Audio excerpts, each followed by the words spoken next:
Bom dia, meus amados. Aqui quem está falando é o professor Mateus e vamos para o segundo dia de exposição do livro de Ezequiel. E hoje nós vamos falar sobre o capítulo 5, o capítulo 6 e o capítulo 7. Eles são a continuação da profecia que nós vamos ver ali no 4, no 3, quando fala que a nação de Israel vai ser invadida de novo e que eles serão punidos pelos seus pecados. E nós vamos começar o 4, mais uma vez, Ezequiel, usando dessa forma de profecia, muito peculiar a ele, de Jeremias também, a gente vai ver algumas vezes isso, mas com ele é muito intenso, de profecias que começam com uma parábola. Deus faz com que ele viva algo que seja ali ilustrativo para poder explicar a mensagem que ele quer transmitir. Já o 5 ele começa falando, olha que ilustração. Agora, filho do homem, eu estou lendo na versão parafraseada a mensagem. Agora, filho do homem, arranje uma espada afiada, use-a como uma navalha de barbeiro e rape a cabeça e a barba. Depois use os pelos da balança depois use os pesos da balança e divida o cabelo em 3 partes. Quando os dias de cerco tiverem passado, pegue um terço do cabelo e queime-o dentro da cidade. Pegue outro terço e corte em pedacinhos com a espada e espalhe em volta da cidade. O último terço deve ser espalhado ao vento, porque eu vou persegui-los com a espada. Separe alguns fios de cabelo e ponha-os na barra da sua roupa, pegue alguns deles e queime-os no fogo. O fogo deles se espalhará por toda a família de Israel. Então você está vendo aqui uma ilustração bem física e visual, né? Ele corta o cabelo, divide o cabelo em 3 partes e faz isso com o cabelo. E ele deixa bem claro já na própria ilustração que ele está falando de Israel, que ele vai falar sobre um juízo que vai acontecer com Israel por conta dos seus pecados. Lá no verso 12, ele diz assim: 1/3 dos seus habitantes morrerá de doença ou fome dentro da cidade. 1/3 será morto fora da cidade e 1/3 será lançado ao vento e caçado por matadores. Só então vou acalmar e deixar minha ira esfriar, e vocês saberão que eu estava falando sério o tempo todo, que eu sou Deus zeloso com quem não se brinca. Quando eu terminar, vocês serão um monte de entulho. As nações que passarem por aqui zombarão de vocês. Quando o castigo acabar, essa repreensão terrível, vocês serão objeto de ridículo e escárnio, transformado em história de horror que circulará entre as nações vizinhas. Eu, o Eterno, falei. Queridos, a primeira coisa que eu quero destacar logo nesse primeiro capítulo, que hoje na verdade vai ser a tônica dos 3 capítulos, serão declarações de juízo, é que nós às vezes ficamos espantados com a forma que Deus trata a nação de Israel, e às vezes a gente até pensa assim: meu Deus, esse Deus aí não era um Deus bom não, o Deus bom é esse Deus do Novo Testamento, porque a gente se equivoca, que Deus não muda, que Deus ele é o mesmo, e foi nos deixado essas palavras como advertência. O apóstolo Paulo vai dizer que se ele não poupou os ramos naturais, quanto mais a nós. Então, assim, é muito importante que nós leamos esse texto e que nós tenhamos um coração aberto, não para termos medo de Deus. Lá no Monte Sinai, quando Deus se apresentou com um grande alarido, fogo, trovão, o povo não quis estar ali e falou para Moisés: não, fale Deus a você e fale você a nós. E Moisés fala ali uma coisa muito interessante, ele fala assim: não tenham medo. Deus fez essas coisas para colocar o temor do Senhor no coração de vocês. Olha que interessante, ele fala: não tenham medo, se aproximem. Ele está dizendo assim: ó, Deus não vai matar vocês, vem aqui. Mas tudo isso aqui está acontecendo para que Deus ponha o temor dele no coração de vocês. Então ele faz um contraste entre o medo e o temor. O medo ele pressupõe castigo, como se Deus em qualquer momento fosse nos castigar, como se Deus fosse uma pessoa instável, uma pessoa que pode descontar sua ira em nós a qualquer momento, como um pai tolo, um pai agressivo. E não é isso que a Bíblia está apresentando. A Bíblia está apresentando um Deus zeloso, um Deus que não poupou Adão e Eva de perderem o seu status de perfeição porque eles desobedeceram, um Deus que não poupou a nação de Israel por eles terem desobedecido suas ordenâncias, um Deus que não poupou o rei Davi, o lindo rei Davi, o maravilhoso rei Davi. Quando ele pecou, um rei que não poupou a nação de Israel durante toda a história. Isso mostra o que para nós? Já começamos a entender a lógica de Deus, um Deus que fala e cumpre. Então, o que a Bíblia diz que é pecado, é pecado. O que a Bíblia diz, o que Deus diz que vai condenar, Ele vai condenar. Então, isso mostra para que nós não caiamos no engodo, no engano de mensagens que têm sido pregadas nos nossos dias, de que ele não fará, que o nosso Deus não trará juízo, que ele não irá responsabilizar. Lá no tempo de Ezequiel, no tempo de Jeremias, já tinham muitos profetas que ficavam dizendo isso. Não, ele vai trazer paz, quando a mensagem deveria, ele vai trazer castigo, porque a circunstância era pecado. Isso faz com que o temor do Senhor entre no nosso coração. Lá no verso 17, o comentarista Matthew Henry vai dizer assim, a sentença proferida sobre Jerusalém é muito terrível. A maneira de expressão a torna ainda mais. Quem é capaz de ficar diante dos olhos de Deus quando está zangado? Aqueles que vivem e morrem impenitentes perecerão para sempre, sem dó. Chegará o dia em que o Senhor não poupará. Não espere que as pessoas ou igrejas que mudam os estatutos do Senhor escapem da destruição de Jerusalém. Procuremos adornar a doutrina de Deus, nosso Salvador, em todas as coisas. Cedo ou tarde, a palavra de Deus se mostrará verdadeira. O capítulo 6, também quero já iniciá-lo aqui na versão parafraseada da mensagem, ele vai continuar dizendo que a terra vai se tornar vai ser devastada. Ele diz assim, então a palavra do Senhor veio a mim, filho do homem, agora vire-se e olhe para as montanhas de Israel e pregue contra elas. E aqui, talvez uma leitura fala, nossa, Deus tá mandando profetizar contra lugares.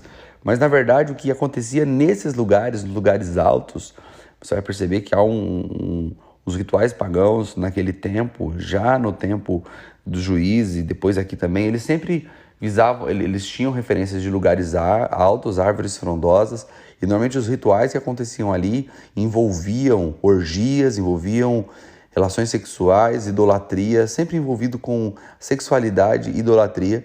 E o fato de ele apontar para um lugar estava, na verdade, falando sobre que Deus iria humilhá-los no lugar onde eles adoraram outros deuses. Ele vai enfatizar por algumas vezes que nem eram deuses.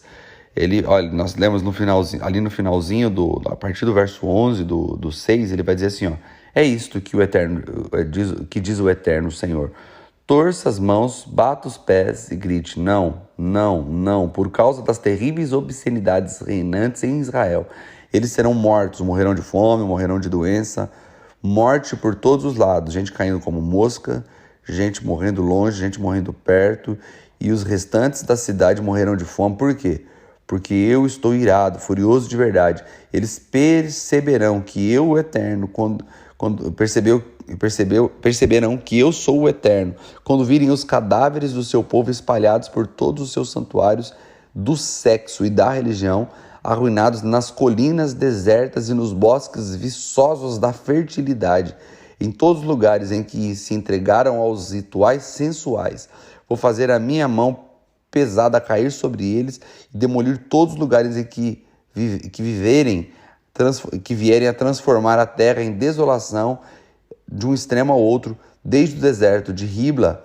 Então saberão que eu sou o Eterno. Nós vamos entrar no 7 agora, mas antes deixa eu ler com vocês aqui um pouquinho do comentário do Matthew Henry sobre o capítulo 6. Ele diz assim, os julgamentos divinos pela idolatria acontecem ali entre 1 e o 7, mostra que ali no verso 8 e 10 ainda vai sobrar algumas pessoas, e aí a partir disso ele fala que a guerra vai desolar lugares, vai desolar pessoas e lugares que eles consideravam sagrados, e vai usar pessoas idólatras para punir a idolatria do povo. Do verso 8 ao 10 ele diz que um remanescente de Israel deve ser deixado, por fim eles devem se lembrar do Senhor e de suas obrigações para com eles e da rebelião contra eles. Os verdadeiros penitentes veem o pecado como algo abominável, que o Senhor odeia. Quem realmente detesta o pecado, detesta-se por causa do pecado. Eles dão a glória a Deus por seu arrependimento. Tudo que leva os homens a lembrar-se de Deus e seus pecados contra Ele deve ser considerado uma bênção. Ou seja, se você for lembrado de um erro que você cometeu, se você for lembrado que você está pecando contra Deus, você não deve ver isso como uma desgraça, mas como o amor de Deus trazendo você ao arrependimento, revelando que Deus está preocupado com você. O pior castigo para um homem é prosperar em seus erros. O pior castigo para um homem é se dar bem distante de Deus, porque ele não vai se arrepender de seus pecados. Muitas pessoas falam assim: fulano é ímpio e prospera, fulano não serve a Deus e tudo dá certo para ele. E você acha que isso é uma coisa boa? Isso é um castigo, porque se uma pessoa prospera vivendo longe dos princípios do eterno, essa pessoa está fadada à destruição, não fadada ao sucesso. Então por que você comenta que as pessoas que são longe de Deus estão dando certo como se isso fosse uma coisa boa? Como se isso fosse algo, como se isso fosse uma vantagem qual eles têm. Eles não têm vantagem. Isso só é uma forma deles ficarem perpetuamente em seus próprios pecados. Quando a gente entra no capítulo 7, nós também vamos ver a divisão assim, do verso 1 ao 15, nós vamos ver a desolação da terra, do verso 16 ao 22, nós vamos ver que a angústia dos poucos que devem escapar, e no final nós vamos ver o cativeiro. O capítulo 7, de novo, começa como um capítulo de destruição. Eu quero ler para você algum pouco da porção, lembrando que eu não faço questão de ficar lendo grandes porções do próprio texto, porque entende-se que você leu o texto e está aqui expondo, vendo a exposição, ou está vendo a exposição e depois vai lá conferir no texto. Essa é a lógica para que de fato você cresça no conhecimento da palavra de Deus. Por isso que eu leio inclusive uma versão parafraseada para complementar a sua leitura, que foi feita provavelmente numa tradução porque a parafrase ela não é considerada uma versão em si, porque ela está parafraseando o texto. Então o texto em si provavelmente você leu numa revista atualizada, numa NVI, e aí eu vou tentando dar aqui um corpo a toda a sua leitura. O 7, ele vai dizer: a palavra do Senhor veio a mim dizendo: Filho do homem, o eterno Senhor tem esta mensagem para a terra de Israel.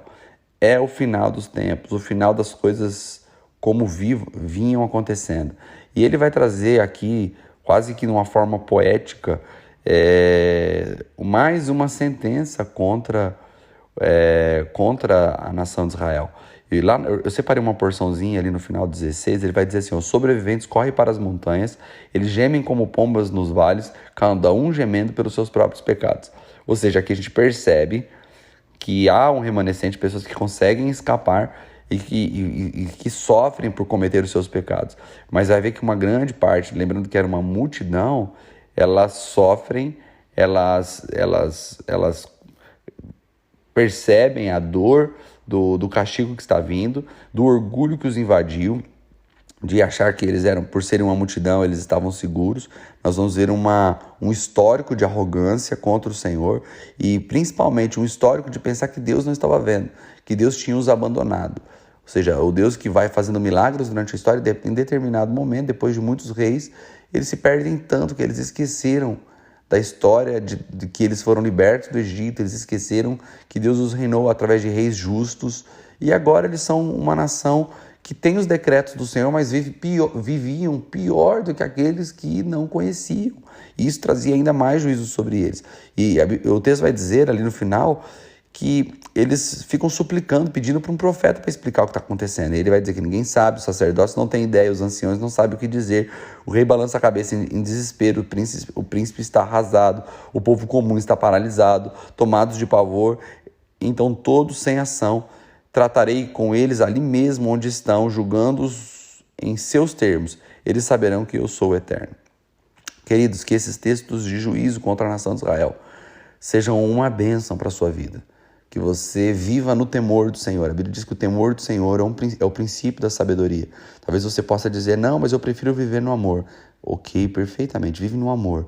Mas quando o amor que você tem pelo Senhor não for o suficiente para te manter longe do erro, que o temor dele te mantenha. E assim você será sábio e viverá longe, bem distante do pecado, sabendo que o nosso Deus, que é um Deus de amor, ele é um Deus que vê todas as coisas. E o Deus que não poupou a nação de Israel por seus pecados, não poupará agora por conta dos nossos pecados. Então que nós possamos viver uma vida de arrependimento, debaixo da graça do Senhor, sempre recorrendo a Ele para vivermos uma vida de pureza e santidade. Que Deus te abençoe e que você tenha um lindo dia.